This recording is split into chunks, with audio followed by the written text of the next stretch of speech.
বাংলাদেশে এখন চলছে অন্তর্বর্তী সরকার। এই অন্তর্বর্তী সরকারের সময় আমরা আশা করছিলাম বিগত দিনের যে দুর্নীতি ছিল এই দুর্নীতি কমে যাবে, কিন্তু সেই দুর্নীতির লেশমাত্র এখানে কম দেখা যাচ্ছে না।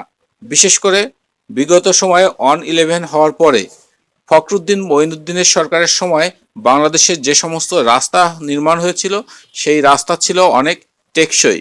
সেখানে ঠিকাদার প্রতিষ্ঠানের কাছ থেকে সরকার কাজ বুঝে নিয়েছিল, কাজ আদায় করে নিয়েছিল। কিন্তু আমরা এখন যেটা দেখছি, কাজ আদায় করার মতো কোনো প্রচেষ্টা সরকারের আছে বলে আমাদের সাধারণ দর্শকদের মনে হচ্ছে না। এখান থেকে প্রচুর গাড়ি চলাচল করে, তবে সেই রাস্তা কতদিন টেকবে এটি নিয়ে সাধারণ জনমানুষের সংশয় আছে। খুলনার দৌলতপুর থেকে রওনা দিয়ে কালিয়া হয়ে গোপালগঞ্জ পৌঁছানোর একমাত্র সড়ক এটি। এই সড়ক দীর্ঘদিন পর্যন্ত বেহাল দশায় ছিল, তবে সাম্প্রতিক সময়ে এই সড়কের কাজ হচ্ছে, তবে সেই কাজের মান খুবই নিম্নমানের। এটি যোগানইয়া নামক স্থানে উপরে পিচের কাজ চলছে। এই কাজের নিচে যে স্তর দেয়া হয়েছে ইটের, সেই স্তর খুবই নিম্নমানের। এখানে রোলার মেশিন খুবই কম ব্যবহার করা হয়েছে, এমনকি এই পিচ অর্থাৎ সিলকোটের নিচে যেভাবে কাজ করার কথা সেভাবে কিন্তু কাজ হচ্ছে না। বিশেষ করে নিচের যে ইটের খোয়া সেগুলো একেবারে ঢিলেঢালা অবস্থা আছে, তার উপর থেকে কোনোভাবেই পিচ দিয়ে যাচ্ছে। উপরে অনেক মাটি এবং গাছের পাতা এখানে আছে।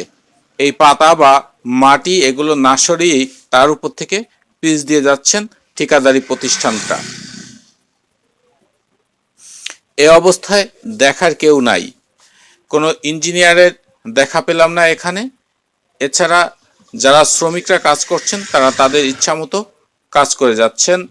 তবে রাস্তা পরিষ্কার করার কথা বললাম, যে আপনারা এখানে পরিষ্কার না করে যে এই পিচ দিচ্ছেন, এটা কি টেকসই হবে? বলো যে সরকারি কাজ এমনই হয়।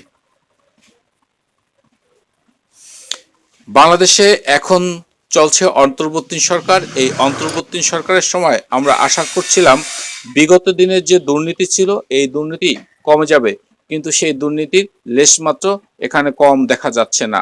বিশেষ করে বিগত সময়ে 11 হওয়ার পরে ফখরুদ্দিন মঈনুদ্দিনের সরকারের সময় বাংলাদেশের যে সমস্ত রাস্তা নির্মাণ হয়েছিল সেই রাস্তা ছিল অনেক টেকসই।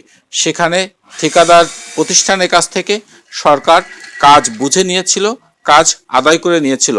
কিন্তু আমরা এখন যেটা দেখছি, কাজ আদায় করার মতো কোনো প্রচেষ্টা সরকারের আছে বলে আমাদের সাধারণ দর্শকদের মনে হচ্ছে না।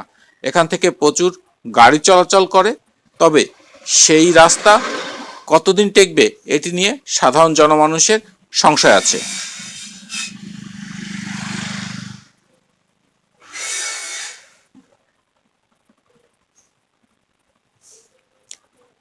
বন্ধুরা, কালিয়ার যোগানিয়া থেকে তমাল অ্যাগ্রোভেট ফেসবুক পেজে আপনাদের এই ভিডিওটি দেখালাম। আশা করি সকলে দেখবেন এবং শেয়ার করে দেবেন।